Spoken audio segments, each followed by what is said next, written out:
What is up, YouTube? Welcome back to another episode of Oxygen Not Included, and we're coming straight over to the second asteroid where this poor guy is trying his hardest to survive. We're trying to make it as comfortable as possible, and by comfortable, this area here where it's full of water, I'm just building a mesh tile. Using mesh because if I was to use a solid tile in that first area there, it would just push the liquid up anyway. The mesh tile, being the water tile, will just allow it to fall within that tile. That way he can walk in and out of the base when he requires, when it's needed, and not get soggy feet, which is at least one morale opposite to boost, yeah, that we won't have to worry about. We can now extend this ladder just to get up to this far right hand side, because on the top there are some cargo drops that we are able to open. The ones from where you abandon a ship you can open by hand. The ones that look like rocket torpedo type things that are packages need a payload opener in order to open. I will send out a rescue mission though as soon as I can. I'm just trying to get my bearings, but you can see all of these can be opened by hand, just empty storage you can see there, and then it just pops open. Of course then they have to be collected. Back home, and I'm going to work on another rocket now to replace the one that we blew up. I blew it up because of course couldn't get him back up there anyway. There is no landing platform based at the asteroid, and I say second asteroid, it's technically the third, but yeah. So we'll try and build something here. Now what that is 3 rovers, right, I believe, which will certainly help do some work, especially work that is outside in the atmosphere where he can't breathe. It will give him some support. This was before I decided to do a rescue mission, by the looks of it, because while he's there he's just getting things sorted. Now remember, the way you should do it, and the way I normally do it, is you send rovers first, figure out what's actually around on the planet, as long as the rovers can dig, because their digging capability isn't great. And then if it's reasonably good, you can then send a duplicate with some proper backup materials and refined materials, specifically refined metal, at least 800 kilos, so that you can build a rocket platform. And then you can go from there. The way I did it was I just landed blind. The planet was awful. It has nothing really that we need, unless we need uranium, which it has lots of, and the bees that convert it for us. But we're not really anywhere near needing uranium or enriched uranium. What we actually need is data banks to finish off some of the research, specifically to get to the better engines. Petroleum is the next one, the small petroleum, then the large normal petroleum. Really good size limit there. I think it's 32 blocks, which is like the biggest in the game. Of course, the best is the liquid hydrogen engine, which is right at the very end of the research, the very last thing I think we learn, and that is also the same amount of blocks, 32, but it's much faster.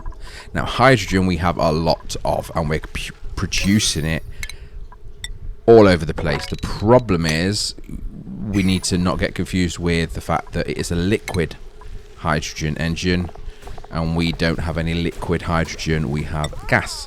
We have to cool it down a lot in order to make that work, so that's why it's called a cryofuel. Just checking on the research platform here.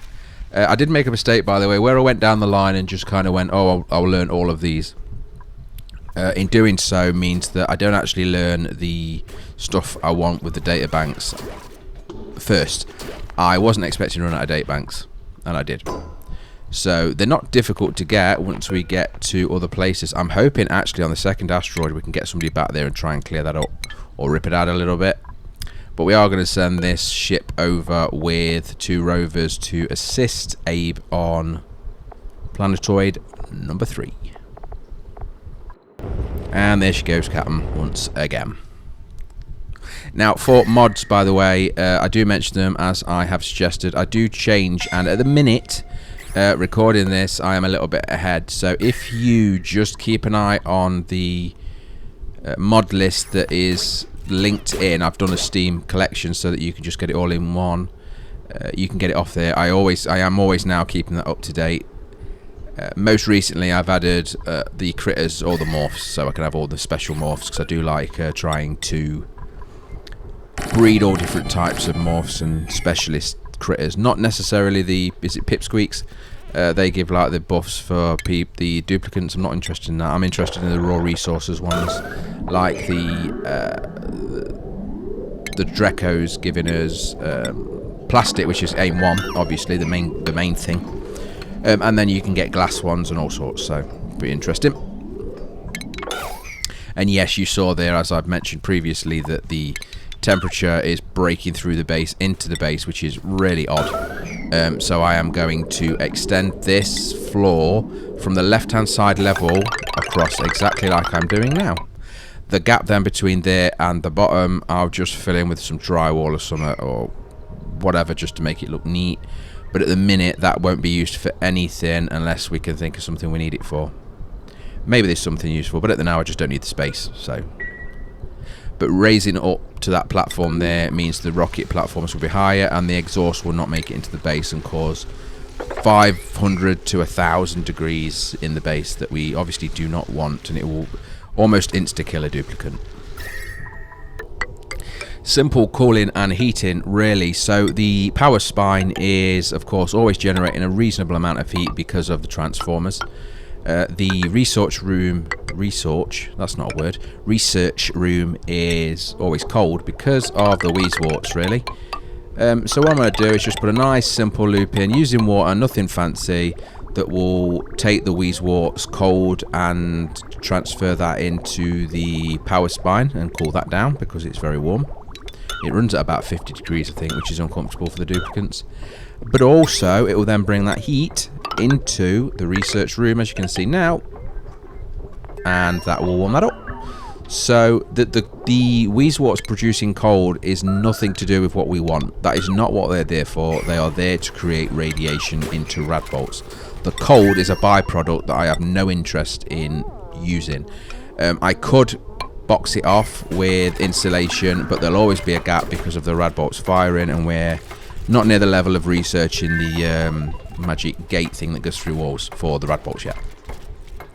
So it'll always be cold, right? And I think by definition you've got to do it another way, and the way I'm doing it basically is just cooling where it's warm and cold, and I'm just mixing the two together so that they both get more comfortable in both. The warmer will get cooler, the cooler will get warmer. It's not going to be a fixed figure, it's nothing fancy, but it will certainly be better on both sides.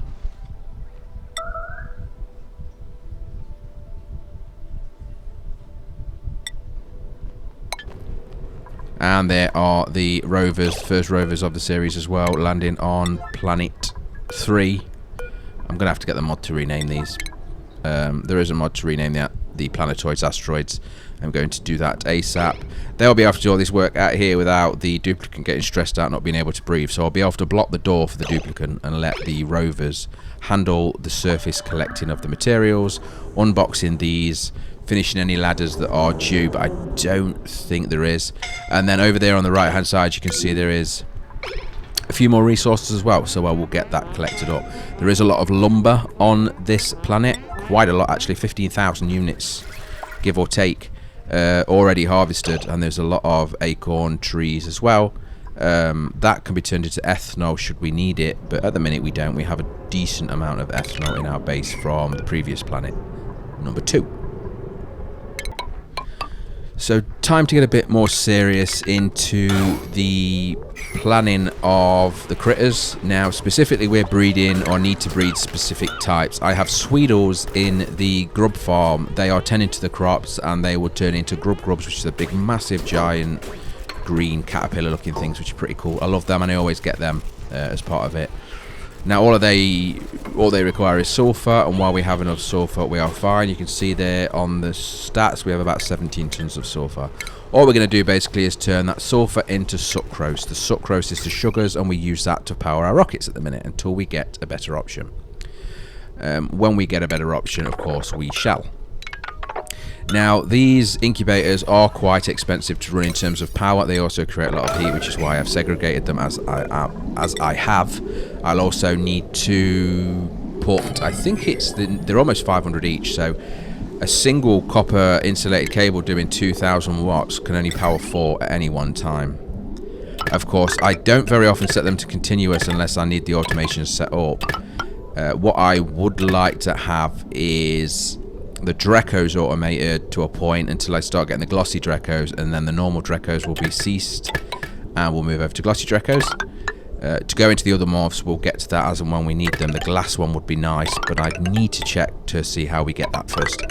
Of course, then there is the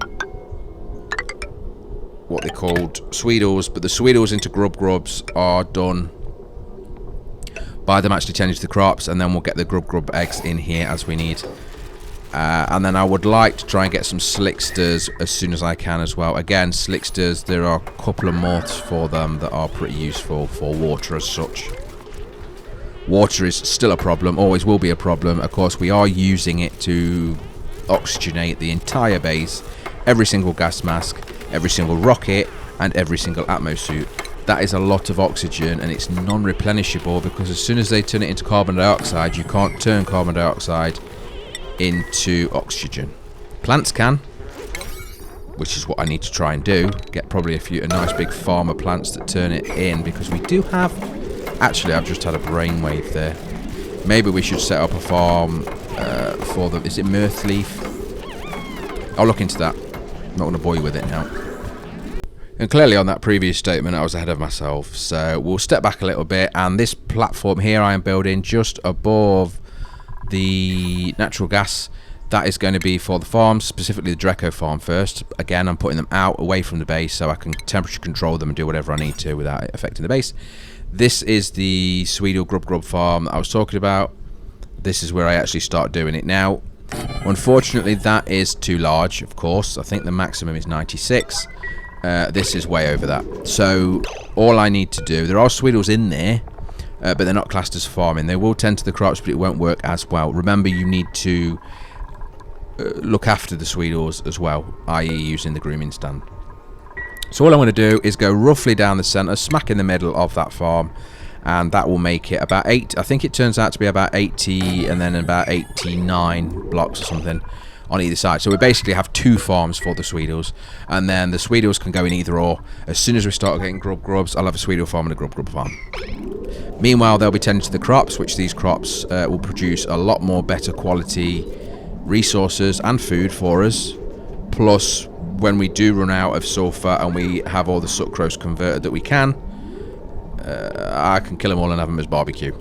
Harsh, but necessary. Just bring you back there to show you that, yes, door in the centre, and I'm using that as the guide between the rooms. You can see this exact identical setups on either side, and they are now both classed as agricultural rooms, farms that are allowed to be used with the groomer. A feeder for each because they eat sulfur, as I mentioned, and then a drop-off point on either one, but the one closest to the door is the higher level because it's closer, no other reason. Once they get overcrowded, which I think is 5 or 6, I'll open up the second one if we get there. I don't know if they'll live that long, but we'll see. So here I'm just doing a similar setup, repetitive. This part here is the air tiles. I don't want to block the air because I don't want to create confined areas that get hot, cold, or have the wrong gases. So I'm trying to allow it to move around as much as possible. This wall here is pointless because it's all open anyway. So I'm going to rip it up and try and put a pipe in as well. And by pipe, I mean pole.